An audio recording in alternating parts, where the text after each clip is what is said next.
حضرت مولانا علامہ قمر الدین احمد صاحب گورکھپوری رحمۃ اللہ علیہ دارالعلوم دیوبند کے شیخ الحدیث ثانی محی السنہ حضرت شاہ ابرار الحق ہردوئی رحمۃ اللہ علیہ کے خلیفہ و مجاز شیخ الاسلام حضرت مولانا حسین احمد مدنی رحمۃ اللہ علیہ کے شاگرد رشید اور مشہور عالم دین تھے۔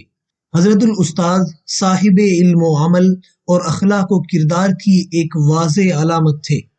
تقوی و طہارت میں امتیازی شان رکھنے کے ساتھ دعوت و اصلاح کے جذبے سے بھی معمور رہتے تھے۔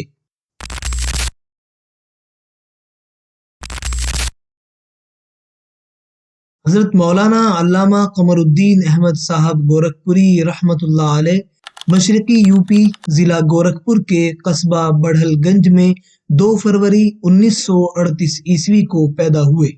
آپ کے والد کا نام حاجی بشیر احمد صاحب ہے۔ عربی کی ابتدائی و متوسط تعلیم مدرسہ احیاء العلوم مبارکپور اور دارالعلوم مئو میں حاصل کی۔ 1945 عیسوی میں دارالعلوم دیوبند تشریف لائے۔ 1957 عیسوی میں اس وقت کے مشاہیر علماء شیخ الاسلام حضرت مولانا حسین احمد مدنی رحمۃ اللہ علیہ اور حضرت مولانا محمد ابراہیم بلیاوی رحمۃ اللہ علیہ وغیرہ اساتذہ سے کسب فیض کر کے سند فراغت حاصل کی۔ آپ نے بخاری شریف 3 مہینے تک حضرت مولانا سید حسین احمد مدنی رحمۃ اللہ علیہ، اس کے بعد مکمل حضرت مولانا فخر الدین صاحب مراد آبادی رحمۃ اللہ علیہ سے پڑھی۔ ترمذی شریف، مسلم شریف حضرت مولانا محمد ابراہیم صاحب بلیاوی رحمۃ اللہ علیہ سے پڑھی۔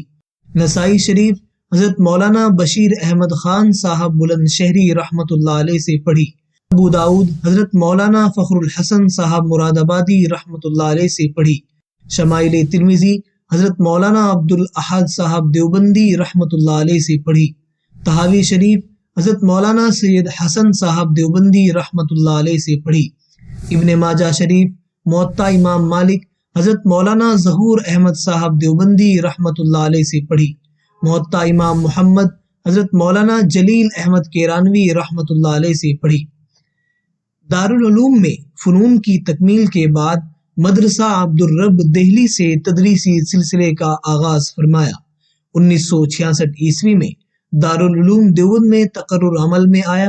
ترقی کرتے ہوئے درجہ علیہ تک پہنچے۔ حدیث کی مشہور کتابیں مسلم شریف، ابو داؤد شریف اور نسائی شریف وغیرہ زیر درس رہیں۔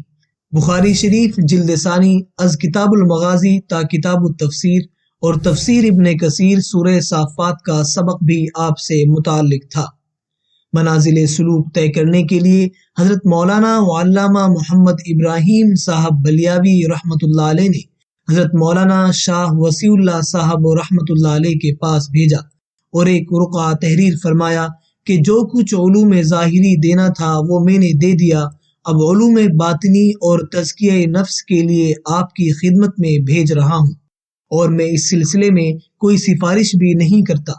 حضرت شاہ صاحب رحمۃ اللہ علیہ نے اس پر مسکراتے ہوئے فرمایا، یہ بھی تو ایک سفارش ہے۔ پھر بیعت فرما لیا۔ آپ کی نیک طبیعت، اخلاق کریمانہ اور کسر نفسی کی بنا پر چند دنوں میں ہی آپ حضرت شاہ صاحب رحمۃ اللہ علیہ کے منظور نظر بن گئے، اور ایک دن بڑی محبت میں ارشاد فرمایا کہ جب بھی کوئی بیعت ہو تو تم بھی شامل ہو جایا کرو۔ پھر حضرت شاہ صاحب رحمۃ اللہ علیہ کے بعد حضرت محی السنہ مولانا شاہ ابرار الحق صاحب ہردوئی رحمۃ اللہ علیہ سے اصلاحی تعلق قائم فرمایا، اور بہت جلد منازل سلوک طے فرماتے ہوئے اجازت و خلافت سے سرفراز ہوئے۔ آپ کو حضرت مولانا محمد ابراہیم صاحب بلیاوی رحمۃ اللہ علیہ، حضرت مولانا قاری صدیق صاحب باندھوی رحمۃ اللہ علیہ، حضرت مولانا محمود صاحب خلیفہ حضرت مدنی رحمۃ اللہ علیہ سے بھی اجازت و خلافت حاصل تھی۔ آپ دعوت و اصلاح اور تبلیغ و ارشاد کی غرض سے ملک و بیرون ملک کے اسفار فرماتے رہتے تھے۔ کئی مرتبہ انگلینڈ اور امریکہ بھی تشریف لے گئے تھے، اور کئی سالوں سے رمضان کے اخیر عشرے میں مسجد ہاشم آمبور میں اعتکاف فرماتے تھے اور دل پذیر نصیحت اور حضرات اکابر کے واقعات سناتے رہتے تھے۔ اور ان من الشعر لحکمہ کے مصداق اشعار سے مزین مواعظ حسنہ سے شہر و بیرون شہر کے سینکڑوں افراد کو مستفید فرماتے تھے۔ حضرت والا کی مستقل کوئی تصنیف نہ آ سکی، البتہ آمبور تمل ناڈو کی جامع مسجد ہاشم میں جو بیان فرمایا ہے اسے جمع کر کے جواہرات قمر نام سے کئی جلدوں میں کتاب منظر عام پر آئی ہے۔ حضرت زبان و بیان کی شستگی و شائستگی کے ساتھ طلباء کے ساتھ انتہائی مشفقانہ رویہ اور خلاف سنت عمل پر برجستہ اظہار ناراضگی، بلکہ مناسب تادیبی کارروائی اور تہدید آمیز لہجے میں تازیانہ سخن کا نرالا انداز، اکابر کے بے شمار ملفوظات و ارشادات کے جواہر پارے اور فقہی و تحقیقی احادیث میں بھی اصلاحی پہلو کو اخذ کرنا حضرت کا وہ طرۂ امتیاز تھا جو دیگر حضرات اساتذہ میں آپ کو ممتاز رکھتا تھا۔ دور حدیث میں مسلم شریف و نسائی اور تکمیل علوم و تکمیل تفسیر میں بیضاوی و ابن ماجہ کا مبارک درس حضرت کے خاص لب و لہجے اور مخصوص انداز بیان کی بنیاد پر ایک نرالی شان رکھتا تھا۔ حضرت دوران درس فرماتے تھے، فرمایا حضرت والا ہردوئی نے، فرمایا حضرت والا تھانوی نے، فرمایا علامہ بلیاوی نے، فرمایا میرے استاد حضرت مدنی نے۔ اس طرح بے شمار اکابر کی یادیں حضرت کے درس میں تازہ ہو جاتی تھیں۔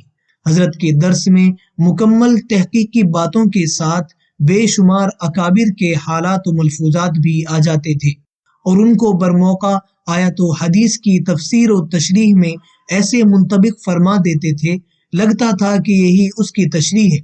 عصر کے بعد مختصر مگر جاندار روحانی اصلاحی مجلس ہوتی تھی جس میں کمالات اشرفیہ وغیرہ پڑھی جاتی تھی، پھر حضرت بڑی ہی جامع اور مختصر تشریح فرماتے تھے۔ حضرت مولانا علامہ قمر الدین صاحب گورکھپوری رحمۃ اللہ علیہ کا انتقال 19 جمادی الاخری 1446 ہجری مطابق 22 دسمبر 2024 عیسوی کو ہوا۔ احاطہ مولسری دارالعلوم دیوبند میں آپ کی نماز جنازہ حضرت مولانا ارشد مدنی نے پڑھائی۔ اس کے بعد آپ کی نم آنکھوں سے مزار قاسمی میں تدفین عمل میں آئی۔ انا للہ و انا الیہ راجعون۔ ہزاروں سال نرگس اپنی بے نوری پہ روتی ہے، بڑی مشکل سے ہوتا ہے چمن میں دیدور پیدا۔